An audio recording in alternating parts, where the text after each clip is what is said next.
My phone vibrated on the nightstand. Dad! Again! I snatched it up, the screen glaring in the dark. Sarah was already awake, her eyes narrowed in the dim light, a predator watching its prey. Hey, sweetie, Dad's voice, tired but warm, filled the small room. How's everything there? Good, Dad. Just, same old, I said, forcing a smile, trying to project normalcy across the thousands of miles separating us. Katie and I are gonna watch a movie later. A lie. Katie was probably already asleep, and Sarah would rather gargle battery acid than spend an evening bonding with me. Sarah shifted beside me, her breath hot against my arm. Tell him about your job, Emily. He'd love to hear about that promotion. The fake sweetness dripped like poison. She knew damn well I hadn't gotten a promotion at Barnes & Noble. I barely managed to make rent. Yeah, Dad. Work's good, I mumbled, avoiding her gaze. Busy. Good, Dad chuckled. Keep that work ethic up. Makes me proud. He went on about some meeting, his voice a comforting drone, but my stomach was twisted in knots. I hated lying to him, but what choice did I have? Telling him the truth, that his wife was slowly turning my life into a living hell, would just stress him out. He needed this business trip, double salary, bonuses. It was a chance to finally dig us out of the financial hole. Mom's medical bills had left behind. The cancer! 7 years gone, but still a gaping wound in our lives. Dad had been a shell of himself for so long. Then Sarah sashayed in, all sunshine and smiles, and he'd started to breathe again. I'd wanted to be happy for him. I tried to be happy for him. But Sarah, from the beginning, something felt off.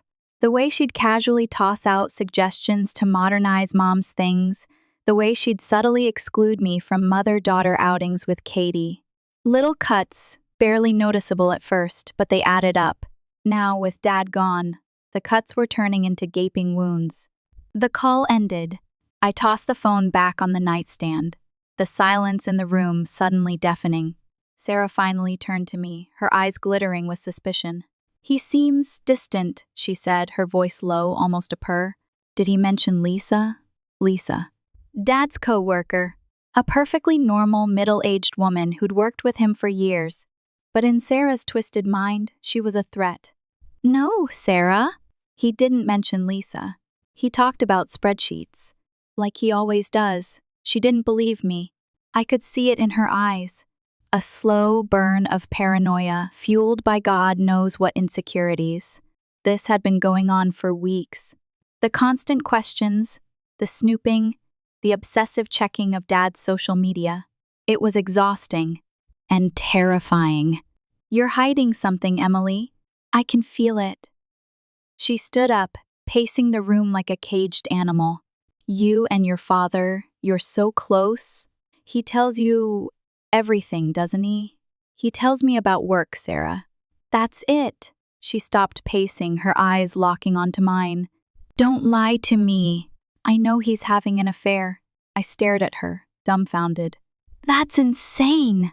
Dad would never, oh, wouldn't he? Her voice was dripping with venom. Men are all the same, Emily. Especially when they're away from home. And you're just like him. A liar.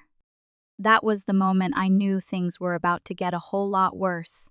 I could see it in her eyes, the descent into madness. She wasn't just jealous.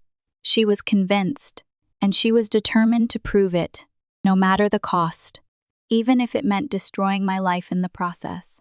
The next few weeks were a slow-motion train wreck. Sarah's paranoia metastasized, consuming everything in its path.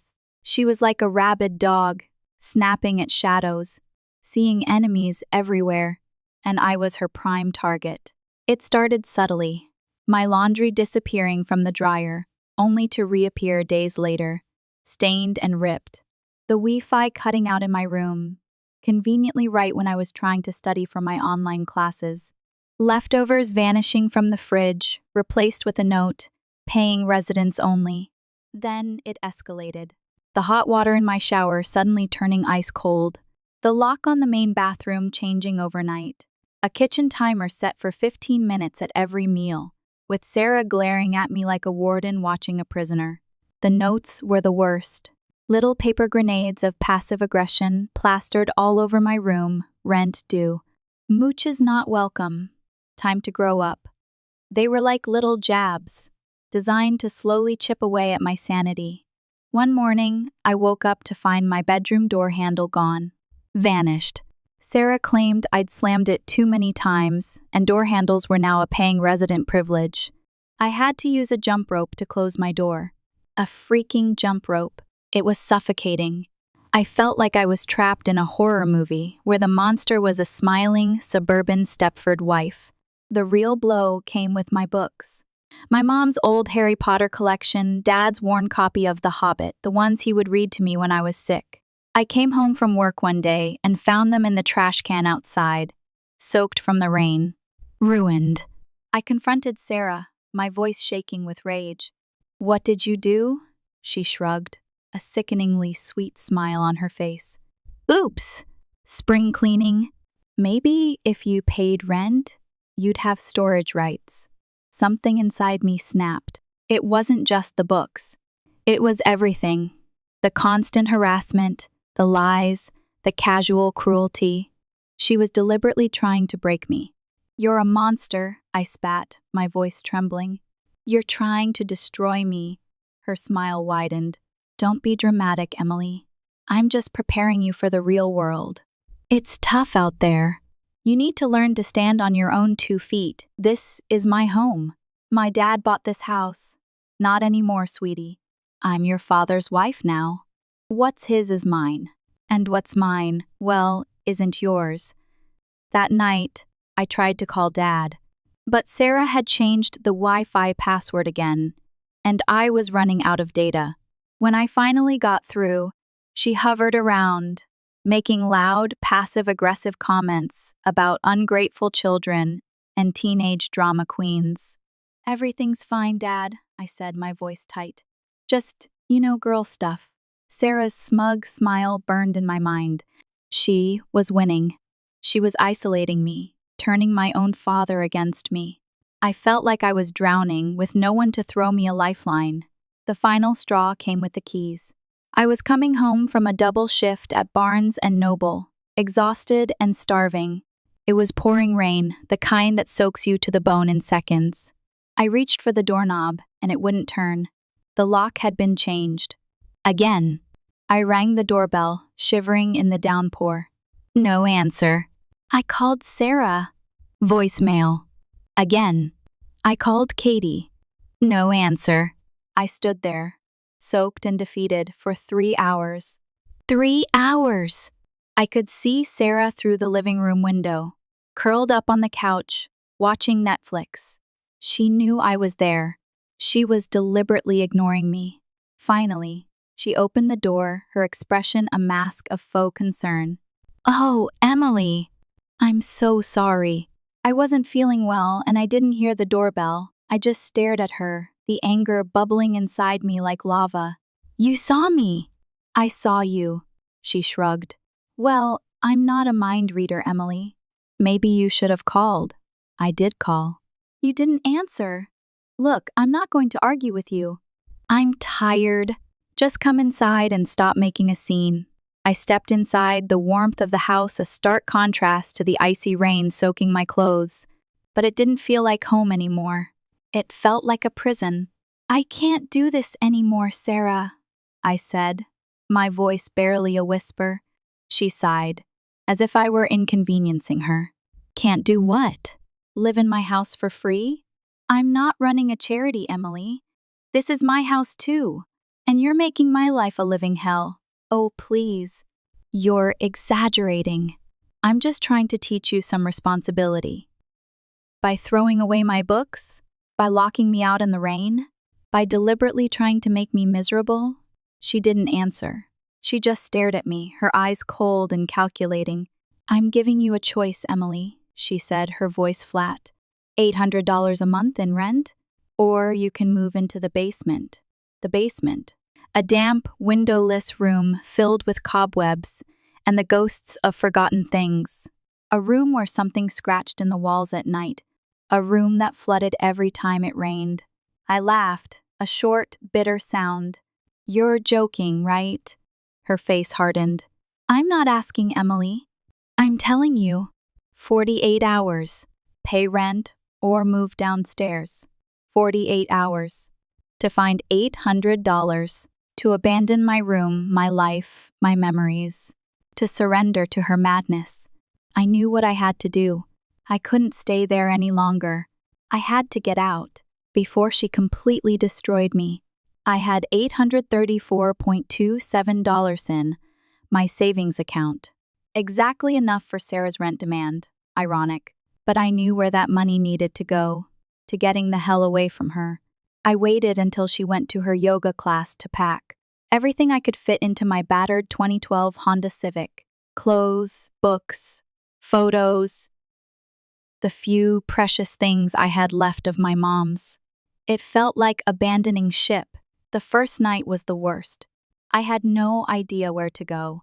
I ended up in a Walmart parking lot, only to be woken up at 3 a.m. by security.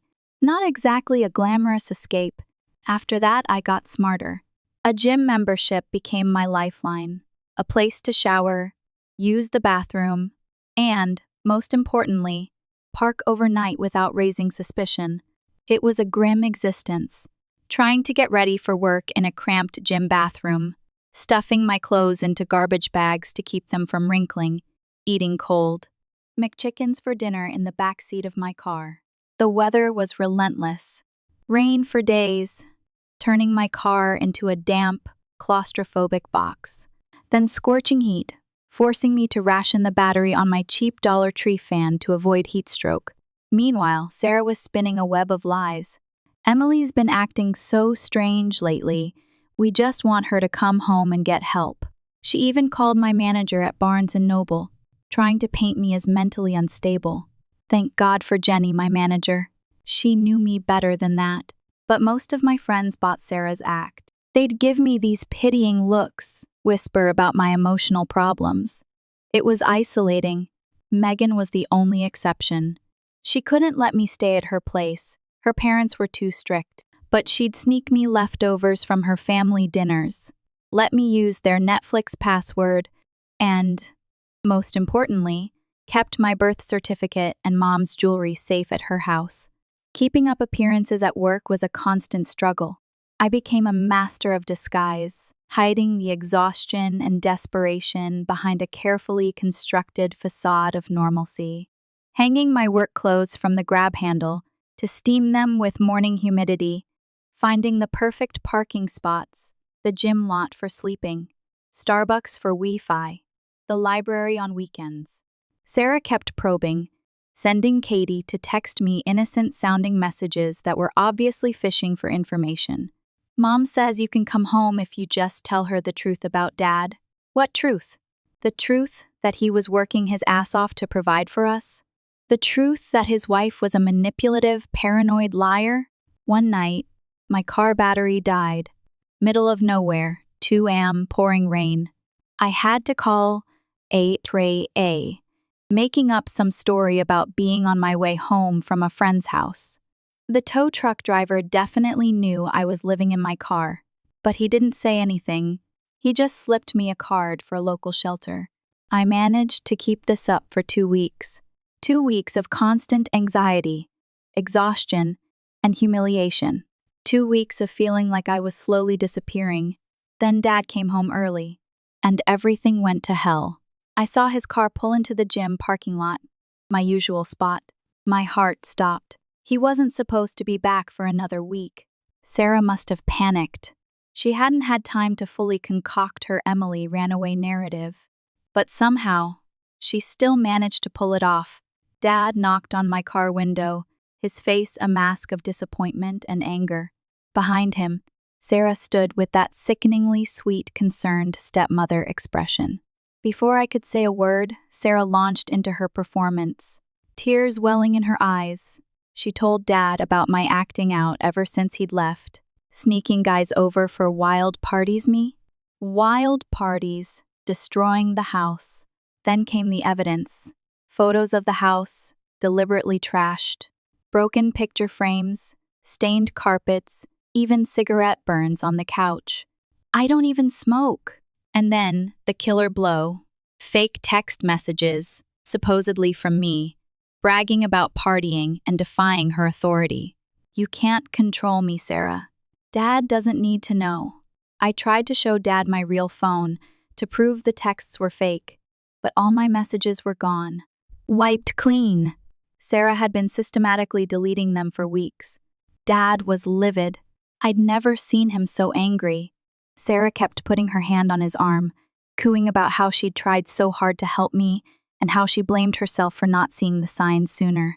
I tried to explain everything, the rent demands, the locked doors, the destroyed books, but Sarah had an answer for everything, a perfectly crafted lie to counter every accusation. The rent? Teaching responsibility. The locked doors? Emily lost her keys, and I was tired of making copies. The books? Drunk friends threw them out at a party. Then, the receipts. Sarah produced a stack of Home Depot receipts for repairs to the house. She'd actually bought supplies to fix the damage she had caused, just to make it look like she was cleaning up after my wild parties. Dad just broke. I watched his face crumble as Sarah piled on the lies. He went from concerned parent to convinced that his daughter was a delinquent. He took my car keys, his voice cold and hard. You can't be trusted with a car if this is how you're going to act. Sarah stood behind him, shaking her head, occasionally dabbing at her eyes with a tissue.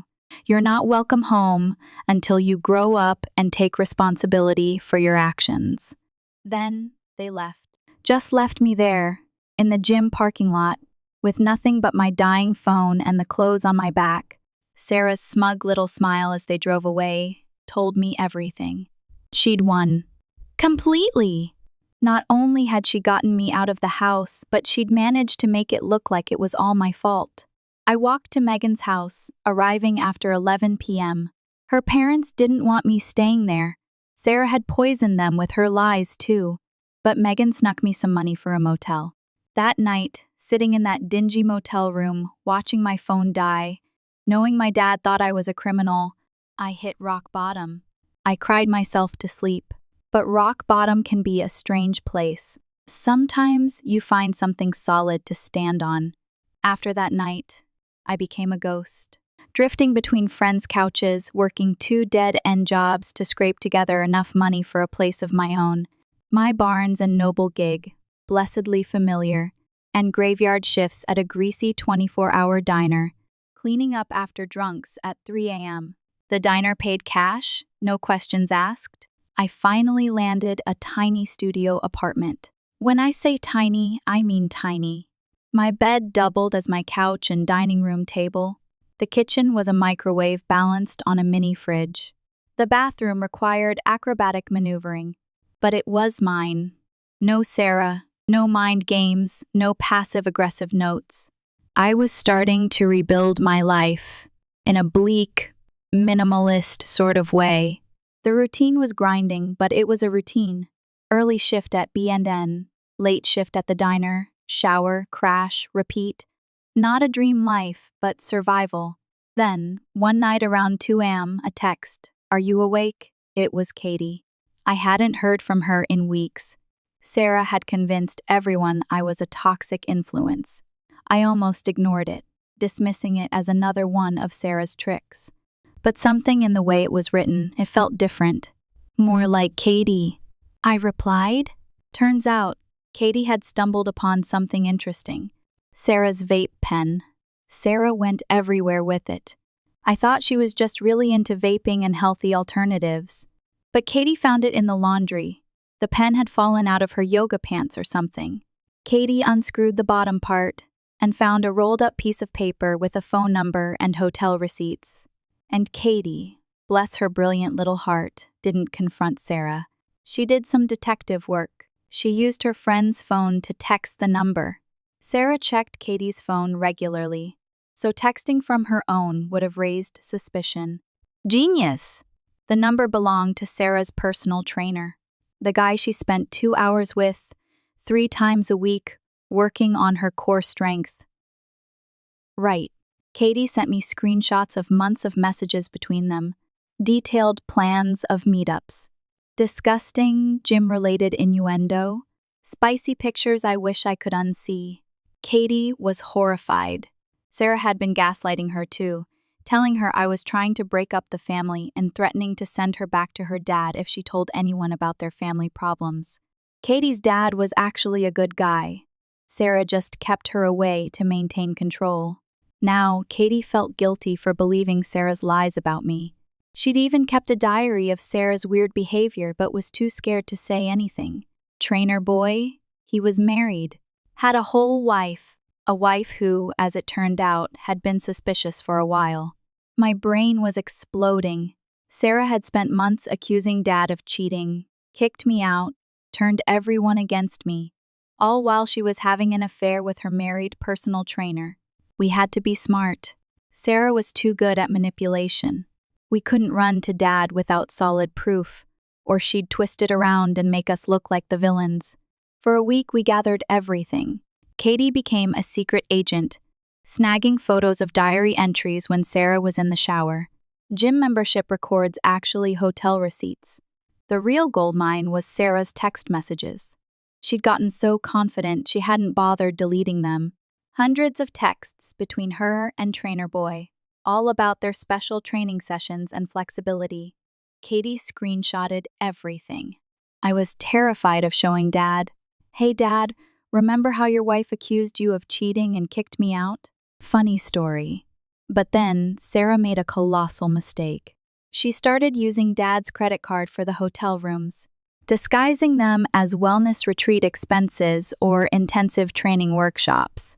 She didn't know Dad's bank sent him text alerts for charges over $200. He'd been getting suspicious. He'd even mentioned it to me before he believed Sarah's lies. Isn't it weird Sarah needs so many local workshops? And why no certificates or photos? I nearly spilled everything then, but we needed to be organized. After we dug deep and had enough proof to make Dad believe us, we decided to tell him everything. At home, Katie suggested a Tuesday, when Sarah always had her evening training sessions. First, the awkward part, me coming back to the house. I hadn't been there since that night in the gym parking lot. Katie came up with a story about needing girl time to talk about boy problems, guaranteeing Sarah would flee to the gym and her trainer faster than usual. I'd been throwing up all morning. How do you walk back into a house you were kicked out of? Where do you even sit? Is it weird to use the bathroom? Walking up the driveway felt surreal. My stuff was still in garbage bags in my tiny studio. Katie literally had to drag me through the door. I froze on the porch. We set up in Dad's office. Katie said he'd feel more in control there. Smart kid. I stood there for 10 minutes, trying to figure out where to sit, and finally ended up standing awkwardly by the window. Katie's stress ate an entire box of Dad's protein bars. Sorry, Dad. I kept having flashbacks to the night he took my car keys. Part of me wanted to run before he got home. Why would he believe me now, when he hadn't believed me then? But Katie grabbed my hand. He needs to know. We need him to know. When we heard his car in the driveway, I thought I'd pass out. Katie reminded me to breathe. He walked in and stopped, staring at me like I was a ghost. His troubled daughter, who he'd kicked out, standing in his office with his stepdaughter. Emily? His voice cracked. What? How? Did you? He looked at the door, expecting Sarah to burst in and accuse me of something. I choked. How do you tell your dad that his wife was cheating? That the accusations against me were lies? That I'd been living in my car because of her? That he'd kicked out his own daughter because of her? Katie, blessed her chaotic little heart, just grabbed the folder and blurted out, Mom's cheating on you with her trainer. We have proof! And she lied about everything with Emily. The next few minutes were the longest of my life. Dad sat down at his desk, almost collapsing into the chair. He started going through everything, his hands shaking so badly he could barely hold the papers. When he got to the hotel receipts from his credit card, he made a sound I never want to hear again. like someone had punched him in the gut. Then he got to the part about Sarah's accusations against me, the manufactured evidence, the deleted texts, the staged damage. Each page seemed to age him 5 years. "I kicked you out," he whispered, looking up at me. "I took your car." I believed her, over my own daughter. His voice cracked again. "Emily." Then his phone buzzed. Another credit card alert. $259 at the Marriott downtown. Sarah was literally with Trainer Boy right then. The look on Dad's face. I thought he was going to be sick, but instead he started laughing. Not happy laughter. "I've been so worried about turning into a jealous husband," he said, his voice hollow. "So determined to trust her. After how she painted you as paranoid." I ignored every red flag. I chose her, over my own child. He picked up his phone. Before I could say anything, he was calling his lawyer, then his bank, canceling every single one of Sarah's credit cards, while Katie and I watched in shock. He was scary calm, like when something's so bad you go right past angry into this weird zen state. Around 8 p.m., we heard Sarah's car. She always came home all relaxed and giggly after those workouts. "Excuse me while I gag." She practically floated through the door, humming a pop song, then stopped dead when she saw us. Her eyes went straight to me, then the folder, then back to me. The look on her face, like watching someone's entire world collapse in slow motion. She knew exactly what that folder was. All her lies, her manipulation, about to come crashing down. Dad stood up, walked over to me, and put his hand on my shoulder. The message was clear. This time, he was choosing his daughter. "What the hell is she doing in here?" Sarah's voice went into that fake, sweet tone. "Honey, why would you let her back in our house after everything she did?" "Emily, sweetie, you can't just show up here in our house." Dad's voice was scary quiet. "You mean my house? The one you've been bringing your trainer to while I'm at work?" Sarah tried to look confused and angry at the same time. "I don't know what lies she's been telling you." Dad's hand tightened on my shoulder. Not painful, more like he was afraid I'd disappear if he let go. "Sit down, Sarah. We have a lot to talk about." Starting with these hotel receipts on my credit card. The next hour was like watching someone go through the 5 stages of grief, but faster and more intense. Except it was the 5 stages of getting caught being a total POS. First, denial. Aggressive, full-blown denial. Those hotel receipts are for actual training workshops. At 8 p.m. in a Marriott, those texts are fake. She faked them. This is just Emily trying to ruin our family again. When denial didn't work, she switched to attacking me, screaming about how I was jealous of her relationship with Dad, how I'd manipulated poor Katie. She even tried to grab the folder of evidence, but Katie's dad blocked her. Having him there was crucial. Sarah couldn't pull her usual victim act with an actual witness. Then came my favorite part. Sarah decided to call Trainer Boy for backup. Speakerphone in front of everyone. Probably thought he'd swoop in with some story about their professional relationship. Dude sent her straight to voicemail. She tried texting. Nothing. Called again. Voicemail. The look on her face when she realized he'd blocked her? Priceless. She had built up this whole fantasy about their epic romance. But going through her texts earlier, it was obvious Trainer Boy was just using her. His responses were always super basic. "See you later," while she'd write paragraphs about their future together. Classic FK boy behavior. That's when she hit full panic mode, crying about how lonely she was because Dad worked so much, how she'd made a terrible mistake and we could work through it as a family. She actually tried to hug Dad, but he stepped back. Then, the 6 words that broke her, I've already called the divorce lawyer. The switch flipped.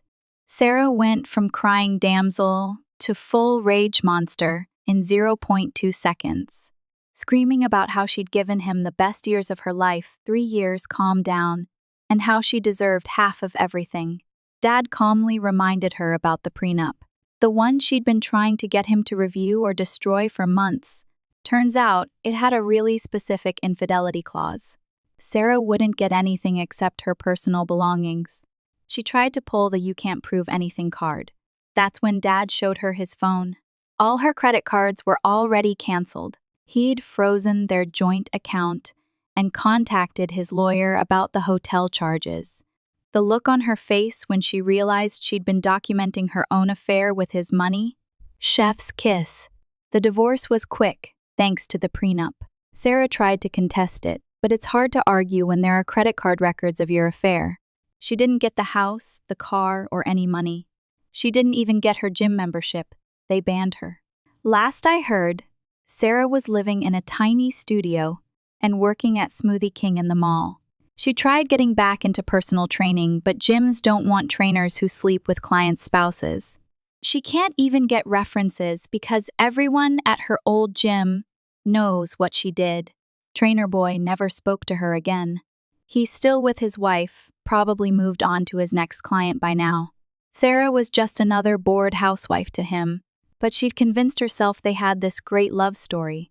Play stupid games, win stupid prizes, I guess. Dad and I are working through everything in therapy. He's still dealing with massive guilt about not believing me, about taking my car, about all of it. Sometimes he'll just look at me and start apologizing again. We're getting there, though. Baby steps. Katie lives with her dad full-time now. She's like a different person. Turns out, Sarah had been using custody threats to manipulate both of them for years. Katie's in therapy too, working through all her mom's manipulation. She's actually really cool when she's not being forced to be Sarah's spy. The weird part? Katie and I are super close now. We have sister nights every week, watch bad reality TV, make fun of Sarah's old Instagram posts.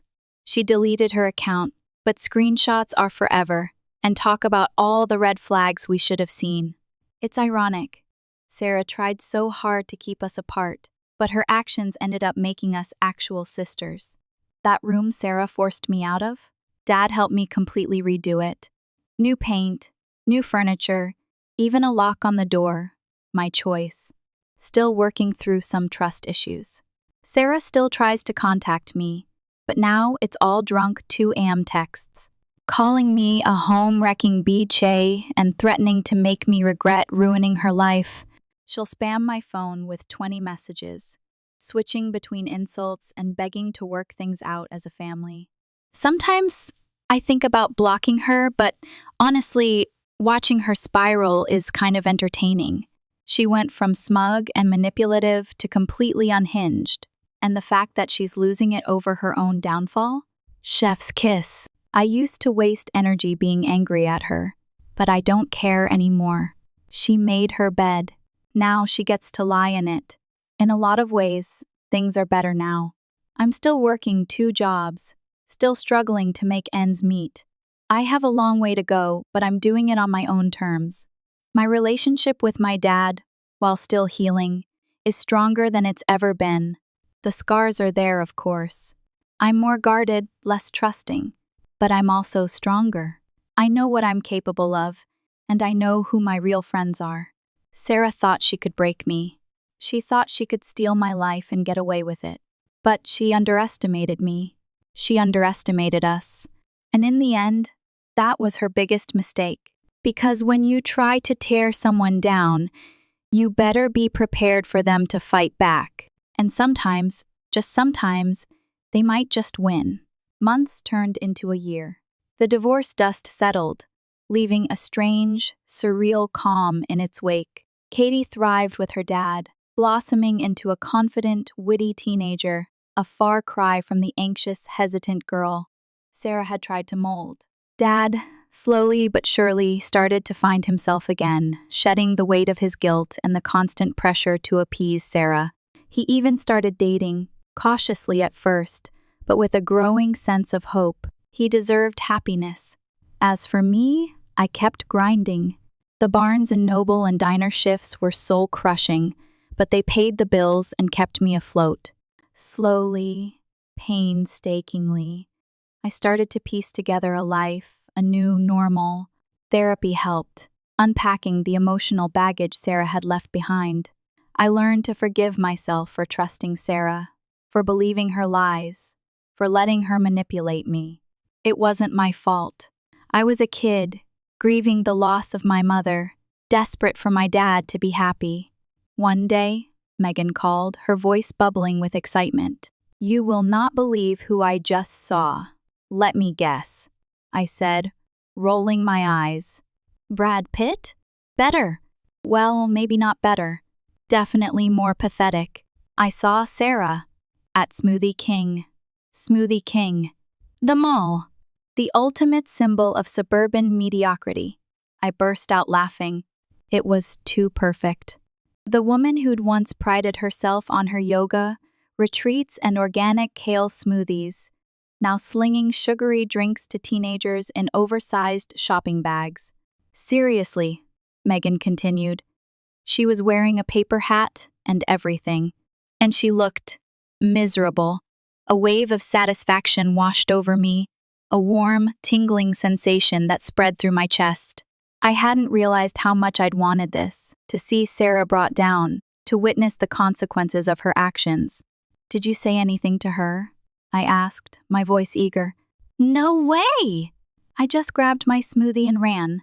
I was too afraid she'd recognize me and start yelling. But honestly, it was the most satisfying smoothie I've ever had. That night, I couldn't stop thinking about Sarah at Smoothie King. I imagined her, trapped behind the counter, churning out strawberry banana smoothies for minimum wage, her designer bags replaced with a stained apron. It was petty, I knew, but I couldn't help it. The image brought me an almost childlike sense of glee. I shared the news with Dad and Katie. Dad just sighed and shook his head. "I feel bad for her," he said. But I could see a flicker of satisfaction in his eyes too. Katie, on the other hand, was ecstatic. "We have to go," she squealed. "We have to see this." I hesitated. It felt wrong somehow, like kicking someone when they were down, but the temptation was too strong. A few days later, Katie and I found ourselves at the mall, standing in line at Smoothie King. Sarah was there all right, wearing a stained apron, a slightly crooked paper hat perched on her head, and a look of utter despair on her face. She didn't recognize us at first. She was too busy trying to manage a chaotic rush of customers, her movements frantic and clumsy. But then, her eyes met mine. For a split second, a flicker of recognition crossed her face. Then, denial? She quickly looked away, pretending she hadn't seen us. But it was too late. I'd seen it. The shame, the humiliation, the crushing weight of her own choices. Katie, bless her heart, didn't miss a beat. "Can I get a medium mango magic with extra ice?" she chirped, her voice overly cheerful. Sarah didn't respond. She just stared at the smoothie machine, her hands trembling slightly. I stepped forward, my voice deliberately soft. "And I'll take a small peanut paradise," the first said, making sure to meet her eyes. "Extra peanut butter." Her face flushed red. She still didn't say anything, but her movements became even more jerky and uncoordinated. We watched, in a mixture of fascination and morbid curiosity, as she struggled to make our smoothies. She fumbled with the ingredients, spilled some of the mango, and nearly dropped the peanut butter jar. It was a disaster. Finally, she handed us our drinks, her eyes fixed on the counter. "That'll be $9.50, she mumbled, her voice barely audible. I handed her a $10 bill. "Keep the change," I said, my voice laced with sarcasm. "You look like you could use it." She didn't respond. She just took the money and turned away, disappearing into the back room. We took our smoothies and walked away, a strange mixture of guilt and triumph swirling inside me. It was petty, I knew, but it felt good, like finally closing a chapter in a long, painful story. Outside Smoothie King, Katie turned to me, her eyes wide. "That was intense," she said. "Yeah," I replied, taking a sip of my peanut paradise. "It was." We walked around the mall for a while, talking about Sarah, about the past, about the future. I knew that seeing her like that wouldn't magically erase the pain she had caused, but it was a reminder that actions have consequences. and that sometimes even the most manipulative, conniving people eventually get what they deserve. A few weeks later, I was back at Barnes& Noble, shelving books in the fiction section, when I got a call from an unknown number. I almost didn't answer, but something told me I should. "Hello," I said cautiously. "Emily?" The voice was weak, shaky. "It's Sarah." I froze. "What do you want?" I just wanted to say, "I'm sorry." I didn't say anything. I waited for the other shoe to drop, for the manipulation to begin. But it didn't come. "I know I did a lot of terrible things," she continued, her voice barely a whisper, "and I know I don't deserve your forgiveness. But I just wanted you to know that I regret it. I regret everything." I still didn't say anything. I didn't know what to say. "I lost everything," she said, her voice cracking with emotion. "My husband, my house, my friends, my job, everything. And I know it's my own fault. I was so insecure, so afraid of losing Dad, and I let it consume me.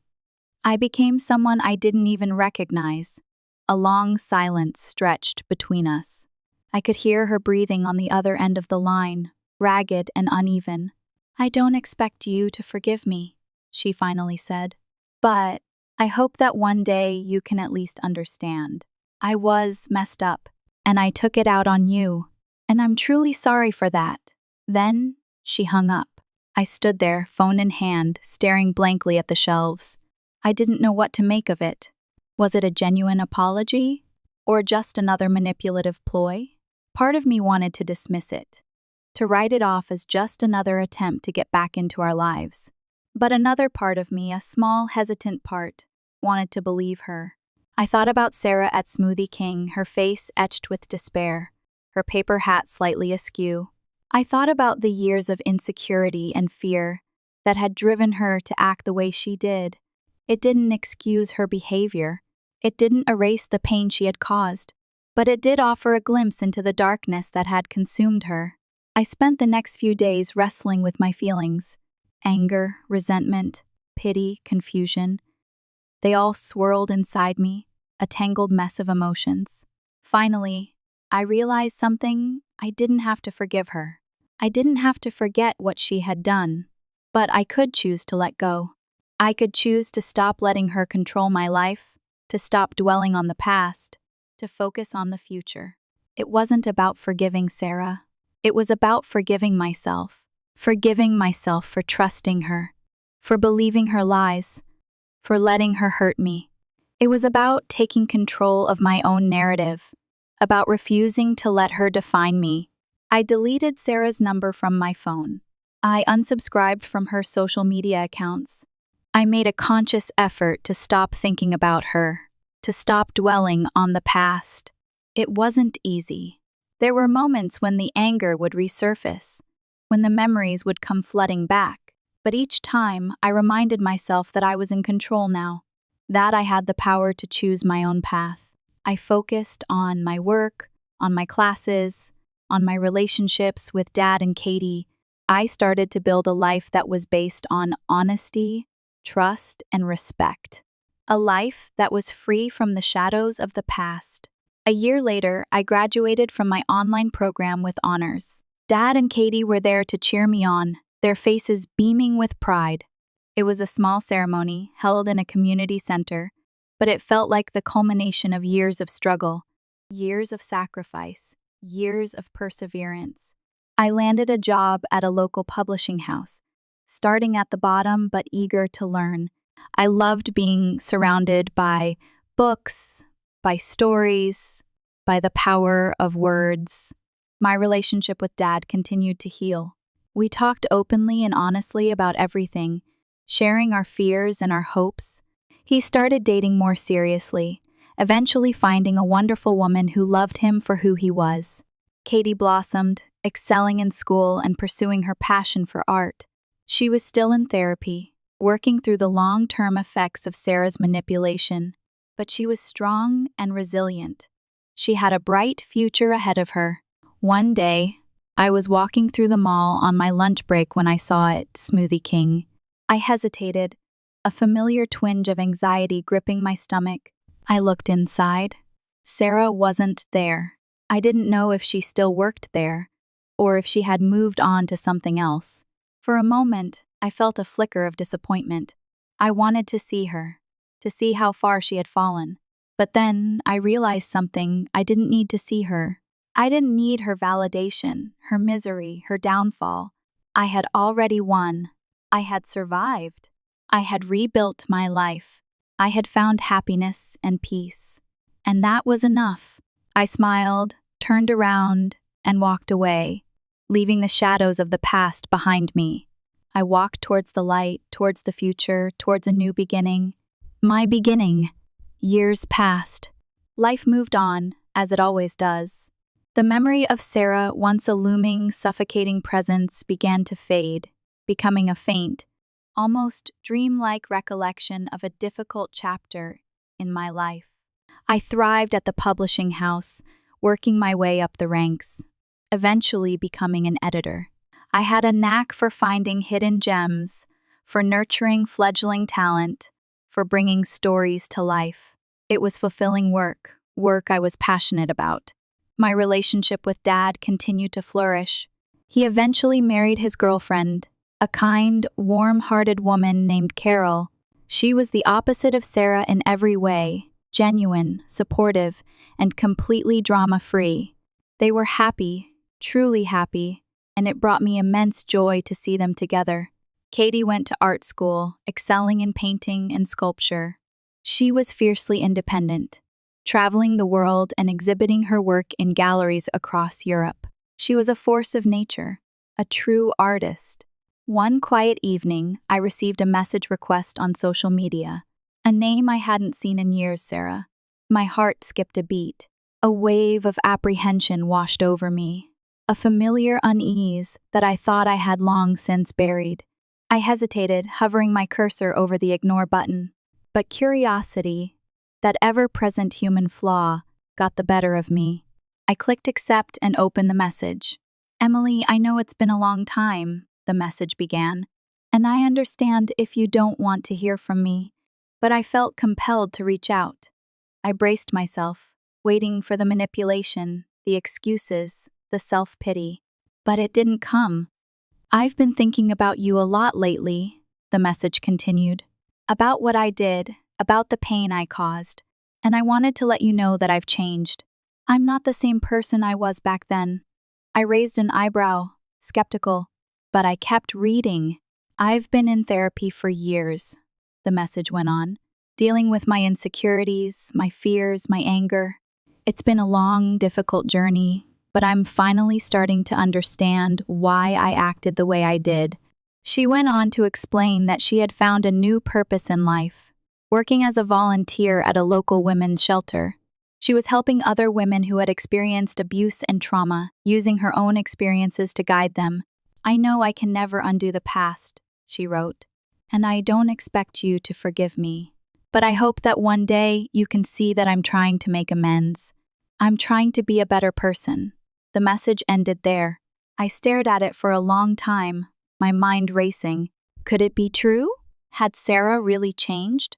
Or was this just another elaborate act, another attempt to worm her way back into our lives? I didn't know, and I wasn't sure I ever would. But something in her words felt genuine, felt different from the Sarah I had known. There was a humility, a vulnerability that I hadn't seen before. I thought about my own journey, about the pain I had endured, about the strength I had found.